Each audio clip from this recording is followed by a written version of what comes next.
नमस्कार, मी मुक्ता लोंढे. तुम्ही पाहताय लोकमत मुंबई. डॉक्टर बाबासाहेब आंबेडकर यांच्या महापरिनिर्वाण दिनानिमित्त अनेक अनुयायी हे मुंबईमध्ये दाखल होत असतात बाबासाहेबांच्या स्मृतीला वंदन करण्यासाठी, अभिवादन करण्यासाठी. याच पार्श्वभूमीवर आपल्याला सगळ्यांनाच माहिती आहे बाबासाहेब आंबेडकर यांचं दादरमधील राजगृह हे निवासस्थान. मात्र अशाच प्रकारे मुंबईमधील परळ येथील BIT चाळीमध्ये डॉक्टर बाबासाहेब आंबेडकर हे तब्बल जे आहे 22 वर्ष त्यांनी इथे वास केला होता, निवास केला होता. आणि आपण जर पाहिलं तर सध्याच्या घडीला या ठिकाणी देखील अनेक अनुयायी या ठिकाणी बाबासाहेबांना अभिवादन करण्यासाठी उपस्थित आहे. आपण परळमधील BIT चाळीमध्येच सध्या उपस्थित आहोत. तुम्ही पाहू शकतात ज्या घरी डॉक्टर बाबासाहेब आंबेडकर हे राहत होते, तब्बल 22 वर्ष त्यांनी निवास केला होता, त्याच जे आहे चाळीमध्ये त्याच मजल्यावर आपण उपस्थित आहोत. खोली क्रमांक 50 आणि 51 असे 2 रूम या ठिकाणी आहेत. एका रूममध्ये जे आहे डॉक्टर बाबासाहेब आंबेडकर यांची अभ्यासिका होती आणि दुसरा जो रूम आहे त्या ठिकाणी ते जे आहे त्यांच्या कुटुंबियासह राहायचे. सध्या आपण हे दोन्ही रूम पाहतायत. आता त्या ठिकाणी नेमकं कोण राहतं, कशा प्रकारे जे आहे हा संपूर्ण जी आहे तयारी, महापरिनिर्वाण दिन असेल किंवा डॉक्टर बाबासाहेब आंबेडकर यांची जयंती असेल त्या दिवशी कशा प्रकारे इथे माहोल असतो, कशी तयारी केली जाते, या सर्व प्रश्नांची उत्तरे आपण जाणून घेणार आहोत. सध्या डॉक्टर बाबासाहेब आंबेडकर ज्या ठिकाणी अभ्यास करायचे, त्यांची अभ्यासिका होती, तो रूम क्रमांक 50 त्या ठिकाणी सध्या आपण उपस्थित आहोत. आता सध्या त्या ठिकाणी श्रीमती सुभद्रा ताडिलकर या वास्तव्यास आहेत. अनेक जण त्यांच्या घरी येतात आणि बाबासाहेबांच्या प्रतिमेला वंदन करत असतात. आपण त्यांच्याकडून जाणून घेऊया नेमकं कशा प्रकारचा जो आहे माहोल हा महापरिनिर्वाण दिनानिमित्त असतो किंवा कशा प्रकारे जे आहे अनेक लोक या ठिकाणी उपस्थित असतात. काय सांगणार मॅडम? आपण पाहतोय अनेक जण या ठिकाणी येत आहेत, त्यांचं मन देखील जे आहे हेलावून जाते. अनेक जण भावुक देखील होत आहेत घरी आल्यानंतर. तुम्ही इथे अनेक वर्ष राहतात, कशा प्रकारे तुमच्या भावना आहेत, काय तुम्ही सांगणार त्याबद्दल? जय भीम. मी निवेदिता ताडिलकर. जय भीम. सांगणार म्हणजे काय सांगणार, म्हणजे हा महापरिनिर्वाण दिन आहे. लोक एवढे भावुकतेने, इतक्या भावुकतेने येतात ना की अक्षरशः आम्हालाच म्हणजे खूप बघून गहिवरा येतो. म्हणजे किती त्यांची श्रद्धा, किती त्यांचं प्रेम. आणि आज आम्ही वास्तविक होतो पण तेवढ्या लांबून येऊन किती श्रद्धेने येतात. ते अक्षरशः लोटांगण घालतात, ढसा रडतात. त्यांना आमच्याबद्दल तर खूपच त्यांना कुतूहल वाटतं की आज तुम्ही खूप भाग्यवान आहात, पुण्यवान आहात. असं तुम्हाला कालचीच एक गोष्ट सांगायची म्हणजे आमच्या इथे लेडीज कॉन्स्टेबल आहेत, खाली आहेत मुली. त्यातल्या दोघ्या तिघ्या काल घरी आल्या होत्या. त्यातल्या एक जालना गावाच्या आहेत त्या. आणि त्या तर एवढ्या भावुक झाल्या ना, माझ्या मुलांना म्हणाल्या एक रुमाल दादा असलं तर द्या म्हणून. मुलं आश्चर्य थोडं वाटलं, त्यांनी रुमाल दिला. त्यांनी अक्षरशः त्या रुमालाने ही भिंत आहे ना आमची, हे बाबासाहेबांचा फोटो तो पुसला, पूर्ण भिंत अगदी घासून पुसून काढली. आणि म्हणाल्या की आता ही धूळ आम्ही माझ्या आई वडिलांना घेऊन जाते, त्यांना तर मी आणू शकत नाही पण निदान ही धूळ तरी मी घेऊन जाते बाबासाहेब. म्हणजे बघा ना किती किती प्रेम आणि किती त्यांच्याबद्दलची आपुलकी आहे. नक्कीच रडत उपाय सांगशील, अनेक अनुभव तुला देखील आले असतील. अनेक जण या ठिकाणी येतात आणि ही खास करून बाबासाहेब आंबेडकर यांची अभ्यासिका होती अशी माहिती समोर येते. तर तुझं काय अनुभव आहे यामागचा? मी बोलेन तर म्हणजे ही बाबासाहेबांची अभ्यासाची खोली 1912 ते 1934 साली तर 22 वर्ष बाबासाहेब ह्या खोलीत राहून गेले. त्यांचा पूर्ण परिवार इथे 50 आणि 51 ह्या रूममध्ये होता. हे माझे आजोबा कालिदास सखाराम ताडिलकर हे बाबासाहेबांच्या चळवळीतले होते आणि ते बाबासाहेबांचे मित्र होते. आणि समता सैनिक दल जेव्हा स्थापना केली त्यांचे ते सहकारी होते. जेव्हा बाबासाहेब आंबेडकर राजगृहात गेले तेव्हा ही रूम माझ्या आजोबांना बाबासाहेबांनी दिली आणि त्यापासून आमची ही माझी तिसरी पिढी आहे जी आम्ही इथे राहत आहे. ते खूप लोक येतात, बाहेरगावावरनं येतात लोक. खूप असं मनोभाविक एकदमच खूप छान वाटतं आणि एकदम आनंद.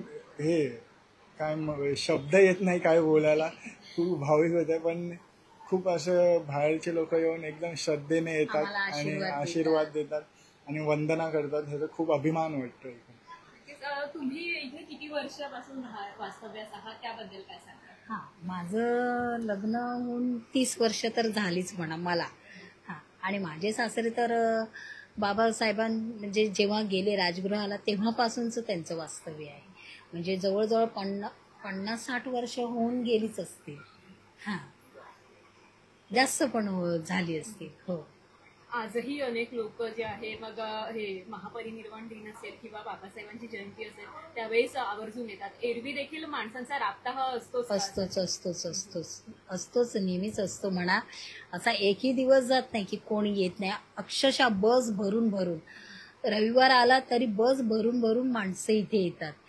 असं आपल्या मुंबईचेच जे अजून ज्यांना म्हणजे एवढ्या वर्षात जास्त इथे माहिती नव्हतं की बाबासाहेब इथे राहिले होते या BIT चाळीमध्ये, पण आज इसवी 10 पासून सगळ्यांना माहिती पडायला लागलं की इथे बाबासाहेबांचं वास्तव्य होतं. त्यांनी 22 वर्षाचा कालावधी इथे घालवलेला आहे. तिथून लोक भरपूर संख्येने येतात.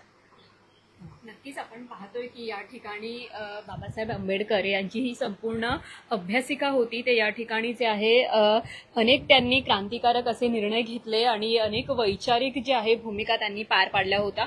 संपूर्ण जो आहे रूम आपण पाहतो या ठिकाणी बाबासाहेब आंबेडकर हे वास्तव्यास होते. अनेक जण या ठिकाणी येतात आणि बाबासाहेब यांच्या प्रतिमेला अभिवादन देखील करतात. आपण दुसरा रूम आहे त्या ठिकाणी देखील जाऊया. Room number 51. त्या ठिकाणी बाबासाहेब आंबेडकर हे त्यांच्या कुटुंबियासह वास्तव्यास होते. सध्या या ठिकाणची आत्ताची परिस्थिती सांगायची झाल्यास तर महापरिनिर्वाण दिनानिमित्त या ठिकाणी बाबासाहेब आंबेडकर यांची प्रतिमा असेल, मूर्ती असेल ठेवण्यात आलेली आहे आणि त्याला पुष्पहार देखील अर्पण करण्यात आलेले आहेत. सुंदर अशा फुलांची सजावट या ठिकाणी करण्यात आलेली आहे. यासह शाहू फुले आंबेडकर यांचे फोटो देखील, प्रतिमा देखील आपल्याला पाहायला मिळत आहेत. रमाबाई आंबेडकर असेल त्यांची प्रतिमा देखील आपल्याला दिसून येते. एकंदरीतच जे आहे अनेक अनुयायी या ठिकाणी येत असतात आणि यासाठीच माहितीसाठी देखील एक प्रतिमा या ठिकाणी लावण्यात आल्याचं पाहायला मिळतंय आणि दिसून येते. एकंदरीतच 22 वर्ष बाबासाहेब आंबेडकर यांनी या वास्तूमध्ये घालवली होती आणि त्यामुळे एक वेगळंच महत्व या संपूर्ण जे आहे वास्तूला मिळालं असल्याचं दिसून येते. आपण 51 रूम नंबरमध्ये जाऊया. या ठिकाणी आपण पाहतोय की एक दाम्पत्य आहेत. नेमकं त्यांचं जे अनुभव कसा आहे किंवा अनेक लोक या ठिकाणी येतात तेव्हा त्यांच्या भावना काय असतात ते आपण त्यांच्याकडून जाणून घेऊया. अनेक जण महापरिनिर्वाण दिन असेल इथे आवर्जून उपस्थित असतो. आपल्या भावना ज्या आहेत त्या मोकळ्या करत असतो. अनेकांना अश्रू देखील अनावर होत असतात. तुम्ही या ठिकाणी वास्तव्यास आहात. आता काय सांगणार याबद्दल? तुमचा अनुभव नेमका कसा आहे? कसं आहे ना, लोक खूप येतात म्हणजे नतमस्तक होऊन घेतात. त्याच्यानंतर काही जण तर रडतात पण. आणि त्यासोबत आमचं जर नातं बोलायला गेलात तर कसं आहे, बाबासाहेबांचे जे मोठे बंधू होते हे त्यांची जी बायको ही माझ्या सासऱ्यांची आत्या म्हणून असं नातं म्हणून आम्हाला हे घर आम्हाला असं भेटले गेलेलं आहे. लोक येतात, त्यांचं मनोव्यक्त करतात वगैरे. आणि खूप जण असं बोलतात की तुम्ही खूप नशिबान आहेत वगैरे. पण आम्ही बोलतो आम्ही नशिबान नाही. आम्ही नशिबान आहेत कारण का बाबासाहेबांनी आम्हाला हे वास्तव्य दिलं म्हणून आम्ही नशिबान आहे. पण इथे राहण्याचं एक बोलू शकतो की आम्हाला अभिमान आहे इथे राहण्यासाठी, एवढंच सांगू शकतो. नक्कीच. तुम्ही काय सांगणार? एकंदरीतच हा अनुभव असेल शब्दामध्ये मांडणं अगदी कठीणच आहे. मात्र लोक येतात, भावुक होतात, त्यांच्या भावभावना तुम्ही अनुभवत असाल. तुम्हाला काय वाटतं? सर्वप्रथम सर्वांना जय भीम. लोक इथे येतात पण ज्या प्रकारे येतात आणि रडतात आणि त्याच्यानंतर जी ऊर्जा घेऊन जातात ते आम्हाला सतत बोलत असतात की आम्ही येतो आणि पण आम्ही चांगली नवीन ऊर्जा घेऊन जातो. इथे बाबासाहेब इथे राहून गेलेत. अनेकदा येतात काय कधी म्हणजे दानपेटी म्हणून बोलतात तुम्ही पैसे घ्या, हे घ्या. आम्ही काही घेत नाही असं त्यांच्याकडून. त्यांच्या ते भावनेने देतात पण आम्ही कधी हे घेत नाही त्यांच्याकडून. आणि मग ते बोलतात आम्ही ते नाही, आम्ही इथून ऊर्जा घेऊन जातो. म्हणजे आमचे कधी फोटो घेतात, आमचे नंबर घेतात आणि मग घेऊन जातात ते आमच्याकडून. तुम्ही अगदी सुरुवातीपासूनच या ठिकाणी वास्तव्यास आहात? हो. जेव्हा 1934ला बाबासाहेब राजगृहावर गेले तेव्हापासून म्हणजे माझे आजोबा इथे राहत होते. आपण पाहिलंय अन्य पिढ्यानपिढ्या जे आहे ही आमची तिसरी पिढी आहे. ही तिसरी पिढी आहे. अतिशय जे आहे तुम्ही अनेक अनुभव या ठिकाणी घेतलेले असतीलच निश्चित. आपण पाहतो या ठिकाणी बाबासाहेब आंबेडकर यांची प्रतिमा आपल्याला पाहायला मिळते आणि एकंदरीतच आपण पाहिलं तर रमाबाई आंबेडकर यांचं देखील फोटो आहे, प्रतिमा आहे. लंडनवरून जे आहे ओरिजिनल फोटो त्यांचं ही ओरिजिनल प्रतिमा असल्याची माहिती समोर येते. एकंदरीतच या रूममध्ये, या वास्तूमध्ये डॉक्टर बाबासाहेब आंबेडकर हे त्यांच्या कुटुंबियासह तब्बल 22 वर्ष राहिले आणि एकंदरीतच ही वास्तू पाहण्यासाठी अनेक जण आवर्जून इथे येत असतात, भावुक होत असतात. आपण पाहिलं तर हा संपूर्ण जो आहे रूम महापरिनिर्वाण दिनानिमित्त बाहेर आपण पाहिलं तर तयार करण्यात आलेला आहे. सुंदर असे फुलांची आरस करण्यात आलेली आहे. या ठिकाणी देखील बाबासाहेब आंबेडकर यांच्या प्रतिमेला पुष्पहार अर्पण करून अभिवादन करण्यात आलेलं आहे. एकंदरीत आपण पाहिलं तर बाबासाहेब आंबेडकर यांनी या ठिकाणी 22 वर्ष वास्तव्य केलं असलं आणि यानंतर ते पुढे राजगृह दादर येथे निवासस्थानी पुढे राहायला गेले. आता अनेक जे असतील अनुयायी या ठिकाणी उपस्थित आहेत. त्यांचा अनुभव नेमका कसा आहे किंवा कशा प्रकारे ते नेमके कुठून आलेले आहेत, त्यांच्या भावना काय आहेत ते देखील आपण जाणून घेण्याचा प्रयत्न करणार आहोत. काय सांगणार, कुठून आलात तुम्ही आणि इथे परळमध्ये बाबासाहेब आंबेडकर राहत होते हे तुम्हाला नेमकं कसं समजलं? तुम्ही या ठिकाणी आला आहात. बाबासाहेब आंबेडकर इथे 22 वर्ष वास्तव्यास होते, कारण की राजगृह हे बाबासाहेब आंबेडकर यांचं प्रसिद्ध असं निवासस्थान आहे. मात्र परळमधील ही वास्तू काही अवघ्या लोकांनाच माहिती आहे. तर तुम्हाला कसं माहिती पडलं, तुम्ही कशा प्रकारे इथे आला? आम्ही युट्यूबवर बघितलं होतं आणि आम्ही परपडून आलेलो आहे आणि इथे आल्यानंतर खूप छान वाटलं. नक्कीच इथे आल्यानंतर आपण पाहिलं तर अनेक वर्ष बाबासाहेब आंबेडकर यांनी केलेलं कार्य असेल किंवा त्यांनी केलेलं अनेक क्रांतिकारी निर्णय असतील, संविधान लिहिलेलं असेल, ते जुन्या आठवणी पुन्हा तुम्हाला आठवल्या का? हो, खूप आठवल्या आणि खूप छान वाटलं.